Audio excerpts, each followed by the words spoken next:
Welcome to The Way to Wellness, your space for personal growth, self-improvement, and unlocking your full potential. Today, we're diving into the wisdom of Les Brown, a powerhouse of motivation, resilience, and unshakable belief. Ever feel stuck, like life keeps throwing roadblocks your way? Les Brown teaches that failure isn't the opposite of success. It's part of it. We'll unpack his game-changing mindset shifts, from mastering emotional control to finding your life's purpose. We're talking resilience, resourcefulness, and the power of a strong why. You'll learn how to turn setbacks into stepping stones, break free from a victim mentality, and take massive action toward your dreams. Ready to reshape your mindset, take control of your story, and start winning at life? Stick around because this episode is packed with insights that might just change the way you see the world. Let's talk about Les Brown, because his life isn't just inspiring, it's a masterclass in resilience. His insights on success, belief, and pushing past limitations have reached millions through speeches, books, and of course, the modern measuring stick of impact, YouTube videos and Amazon reviews. Because nothing says life-changing wisdom like a 5-star rating and a comment section full of people vowing to turn their lives around. But here's the real question. How do we take what he teaches and actually apply it? Because, let's be honest, who doesn't want to live an amazing life?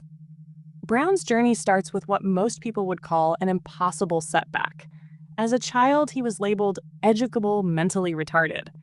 That's not just an obstacle. That's like someone handing you a video game set to nightmare difficulty before you even figure out the controls. But here's the thing. He didn't let that label define him. Imagine if every great mind in history stopped the moment someone told them, "That's impossible." We'd still be huddled around a fire, trying to figure out the best way to carry water. And this is where his core philosophy comes in. Belief. Not the flimsy, "I hope things get better" kind, but an unshakable conviction that you can achieve what you set out to do. Think of it like Inception, planting the idea so deep that it rewires your entire reality. It's not just about positive affirmations, it's about changing your internal dialogue to expect success instead of fearing failure. Of course, belief alone won't cut it. This is where his "I got me here, I can get me out" philosophy comes into play. Owning your circumstances, good or bad, is the first step toward changing them. It's way too easy to play the victim, blaming external forces for every setback. We all know that one sitcom character who constantly complains but never does anything about their situation. Looking at you, George Costanza. But as Brown makes clear, you can't solve a problem with the same mindset that created it. Growth means shifting the way you think and choosing to be resourceful. And if there's anyone who embodied resourcefulness, it was his mother. Raising 7 kids on her own, she didn't have time for self-pity. She had things to do. If there was ever a real-life Wonder Woman, she'd be the one rocking that golden tiara. And that leads us to one of the biggest lessons he teaches: figuring out your why. What fuels you to keep pushing when things get tough? Adversity, he insists, isn't something to avoid. It's something to learn from. It's like a refining fire, shaping your strength and resilience.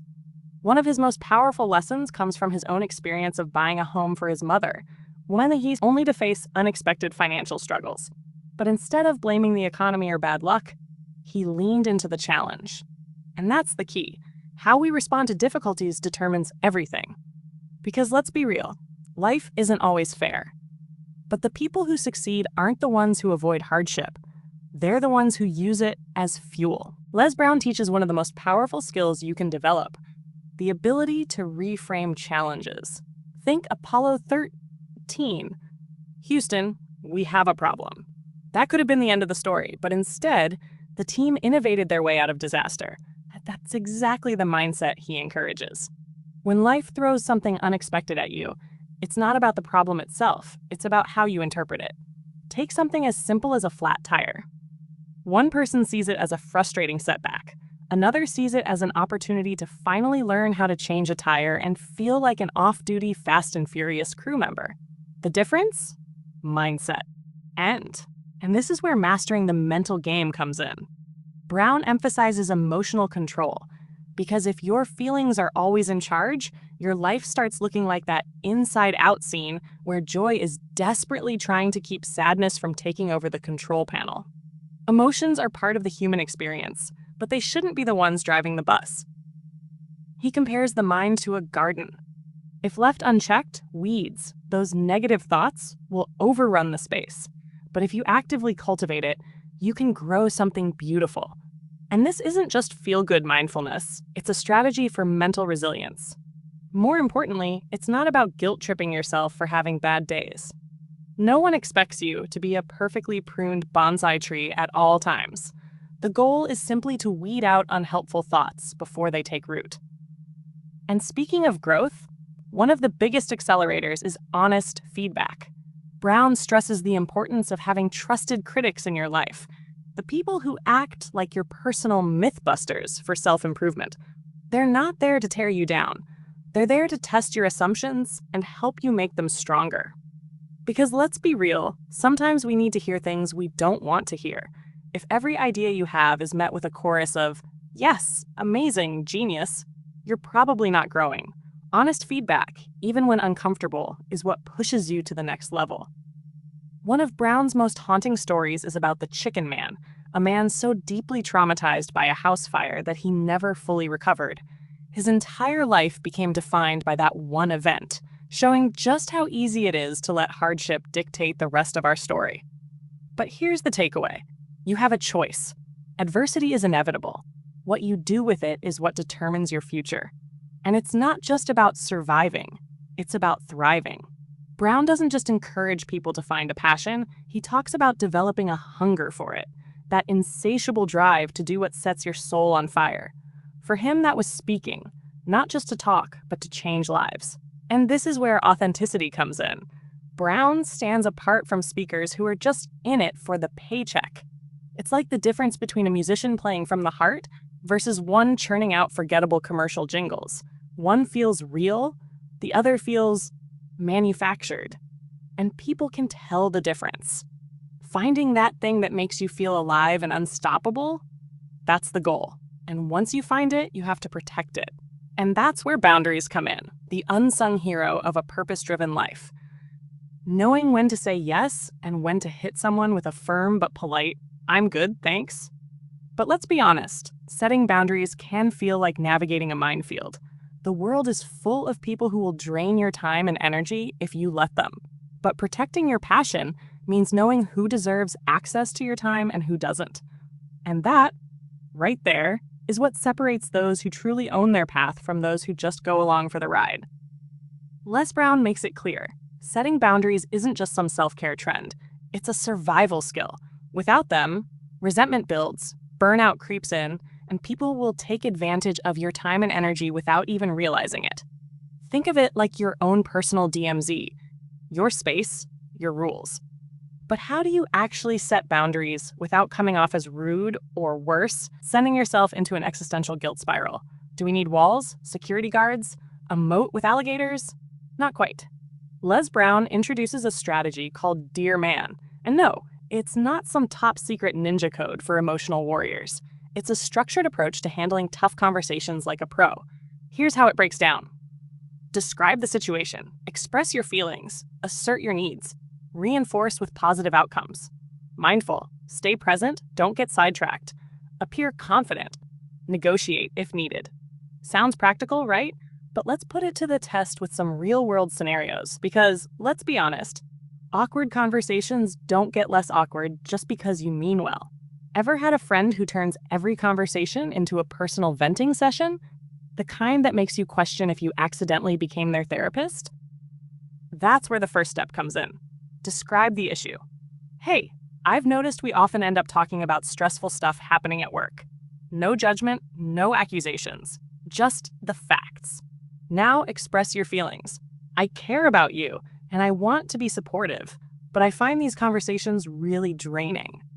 Keeping it honest without making it an attack. Then assert your needs. I need us to find a better balance in our conversations. This makes your boundary clear without shutting the other person down. And reinforce with a positive outcome. I think if we talked about more positive things too, it'd make our time together a lot more enjoyable. Helping them see the benefit of shifting the dynamic. Now, what if this boundary setting situation involves family? You can't exactly hit the unfriend button on your aunt's never ending Facebook rants. But you can set boundaries with something like, I love you, but I need a break from talking about politics. I'm happy to help, but I need you to respect my time. Boundaries aren't about shutting people out. They're about creating healthy fences, not impenetrable walls. You're still connected, you're just keeping your sanity intact.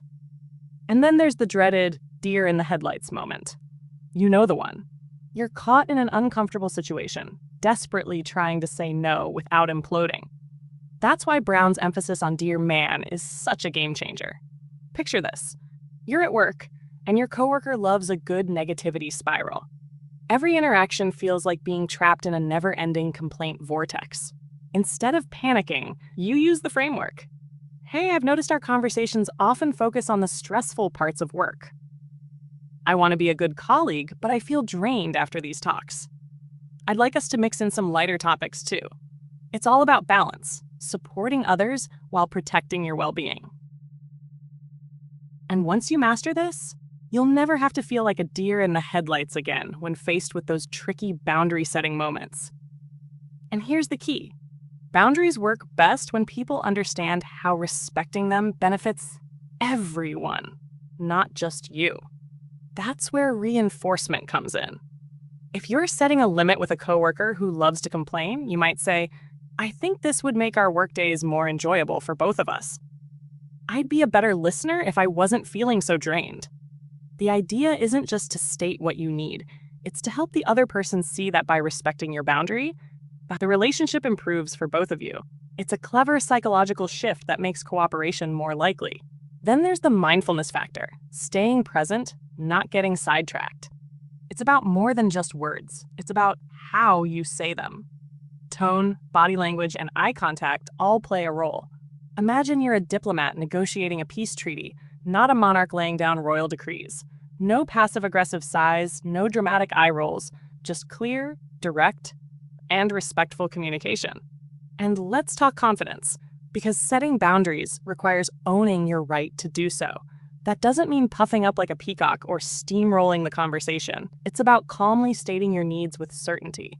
Think of it as channeling your inner Beyoncé. I woke up like this. But for boundaries. Finally, there's negotiation. And no, this doesn't mean caving in or compromising your core needs. It just means being open to solutions that work for both sides. For example, if your boundary is around a coworker's negativity, you might agree to limit those conversations to certain times or places. I get that venting is important, but could we keep these talks to lunch breaks instead of first thing in the morning? It's not about shutting someone down. It's about finding a balance that respects everyone involved. Adapting Dear Man to different situations makes setting boundaries feel less like a confrontation and more like a productive conversation. Let's say you have a relative who bombards you with novel-length text messages at all hours. Here's how Dear Man can help. Describe the situation. I love you and want to be there for you, but I find it overwhelming to receive so many messages, especially when I'm trying to focus on other things.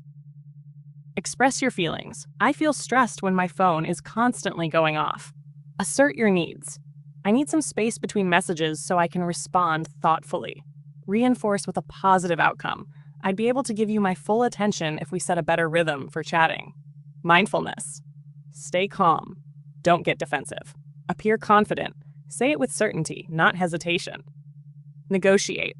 Would you be okay with calling me if it's urgent or saving these longer conversations for when we can talk in person? This way, they still feel heard, but your sanity stays intact. But what if they keep pushing? That's when it's time to be more assertive.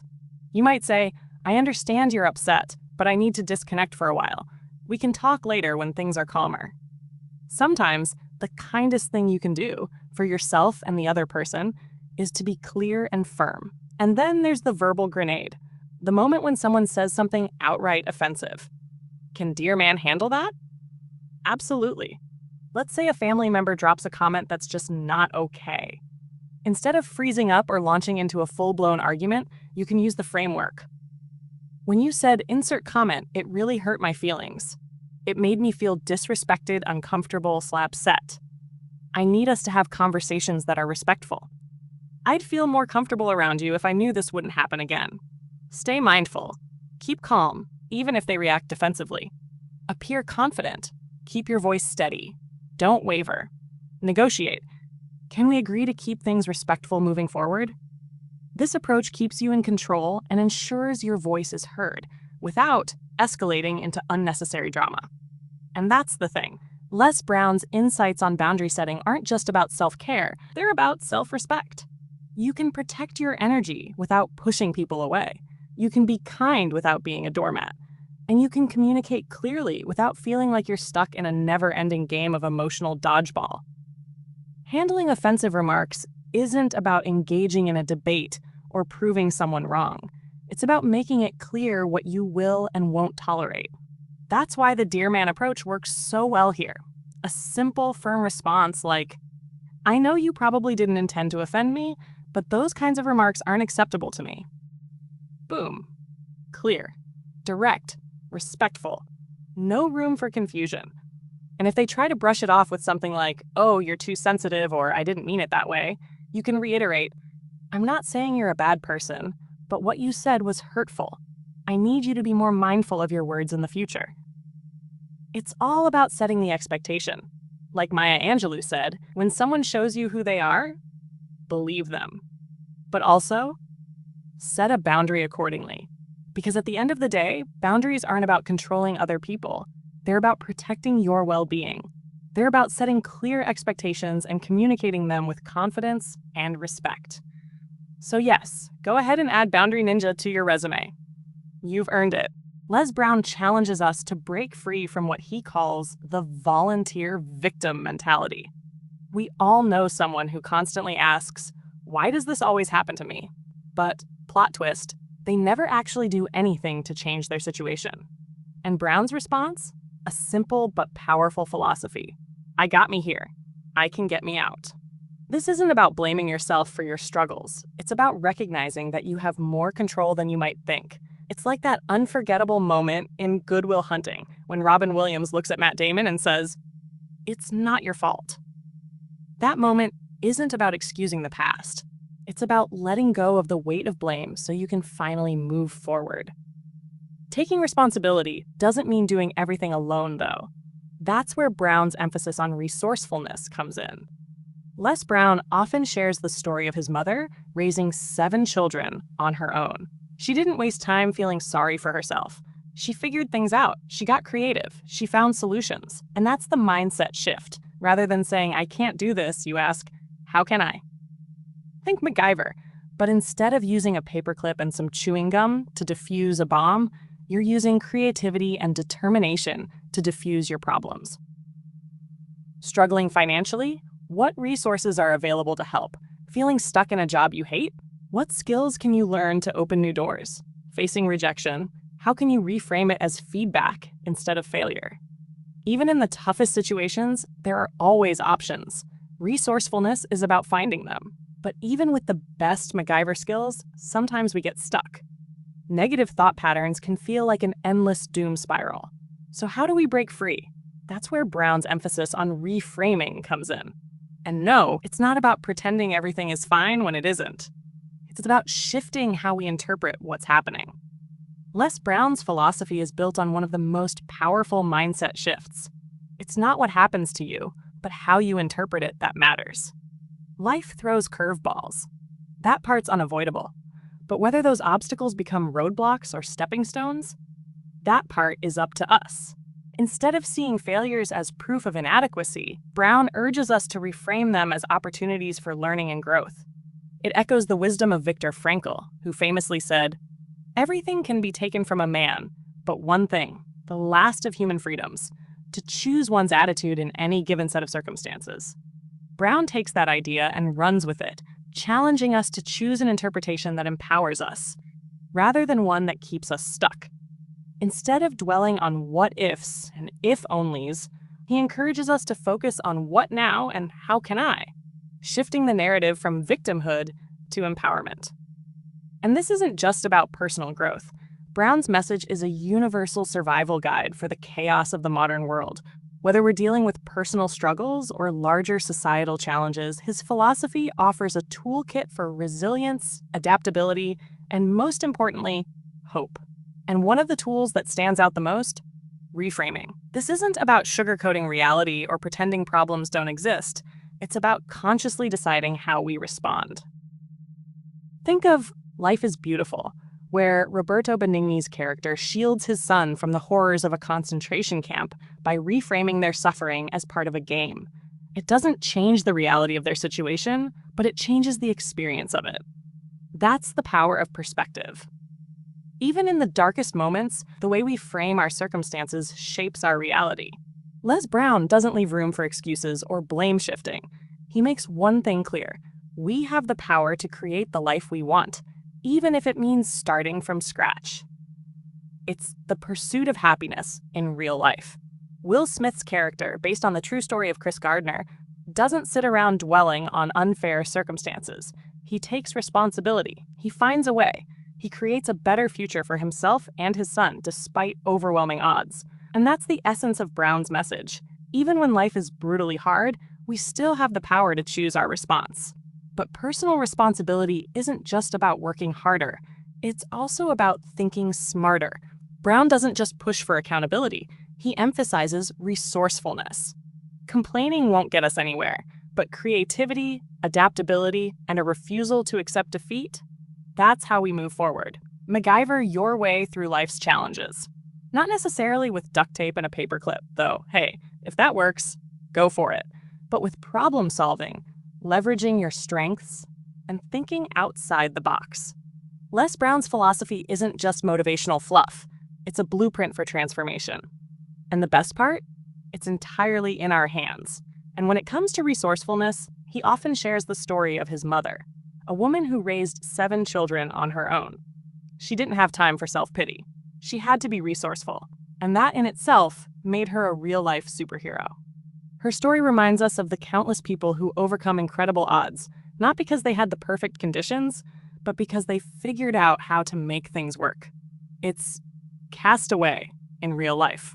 Tom Hanks' character doesn't have a survival manual, a grocery store, or even Wi-Fi, but he adapts, building shelter, finding food, and ultimately creating a way to survive in isolation. That's the essence of Brown's message. Even when every door seems closed, we have the power to adapt, innovate, and move forward. But resourcefulness alone isn't enough. Brown is adamant that to push through life's inevitable challenges, we need a strong why. He says, when your why is big enough, you will find your how. Your why is the fire that keeps you going when everything gets tough. It's what makes you wake up early, stay late, and fight for something bigger than yourself. Think Dead Poets Society, where Robin Williams' character urges his students to carpe diem, seize the day. He challenges them to live with passion, purpose, and urgency. That's what finding your why is all about. It's about discovering what truly fuels you, and then running with it. But Brown doesn't believe in just talking a big game.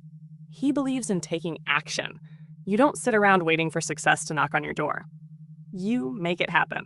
And here's where he stands out. He doesn't just preach blind hustle. He emphasizes strategic action. Think Ocean's 11. George Clooney's crew doesn't just run into a casino hoping for the best. They have a meticulously crafted plan where every step is thought out. Clear goal, smart execution, precision moves. That's the formula for success. Passion plus strategy. Even with the best strategy, life doesn't always cooperate. Brown reminds us that it's not about what happens to you, it's about what you do about it. And this is where resilience comes in. You need a contingency plan, a way to pivot when things don't go according to script. It's Apollo 13 all over again. The mission was supposed to land on the moon. Instead, an explosion crippled the spacecraft. In that moment, failure wasn't an option. So what did they do? They adapted. Using ingenuity, teamwork, and sheer determination, they found a way to bring the astronauts home. And that's exactly what Brown teaches. When life throws you an impossible challenge, you find a way. At the heart of Les Brown's philosophy is one core message. You have to develop an unstoppable attitude, resilience in the face of setbacks, perseverance when things get tough, an unwavering belief in yourself, even when no one else sees it. It's not about luck. It's not about circumstances. It's about the mindset of a champion. And when you lock into that mindset, nothing is impossible. Brown's philosophy can be summed up in one powerful mantra: it's not over until you win. This isn't just motivational fluff. It's a battle cry, a refusal to let setbacks define you. Brown teaches that failure isn't the opposite of success. It's part of the journey. Think of every great sports movie. The underdog team struggles, faces obstacles, and goes through grueling training montages. They fall, they get back up, and eventually, they win. That's the essence of Brown's message. Keep pushing, keep fighting, keep believing. And that starts with mastering emotional control. He compares the mind to a garden. Whatever we plant will grow. If we plant doubt, fear, and negativity, those weeds will take over. But if we consciously cultivate positivity, resilience, and belief, we create a mindset that fuels success. Because our thoughts, they can be our biggest cheerleaders or our worst saboteurs. The choice is ours. But even the strongest mindset needs guidance. And that's why Brown emphasizes the power of mentorship. Think of it like finding your Yoda, someone who's been through the battles, made the mistakes, and can offer wisdom to help you along your path. No one succeeds alone, and Brown encourages us to learn from the greats rather than reinventing the wheel. But here's what makes his philosophy stand out. True success isn't just about personal achievement. It's about giving back, making an impact, and leaving the world better than we found it. Because when we use our talents, resources, and wisdom to lift others up, we don't just succeed. We create a ripple effect of positivity and transformation. So now the real question: what are you going to do with this knowledge? What insight sparked something within you? What limiting beliefs do you need to weed out? What action can you take today to start living a more powerful, fulfilling life? Brown's message is clear. You have the power to create the life you desire. So step up, own your journey, and remember, it's not over until you win. That's a wrap for today's episode of The Way to Wellness. We covered some of the most powerful lessons from Les Brown: how to master emotional control, cultivate resilience, and push past setbacks with an unstoppable attitude.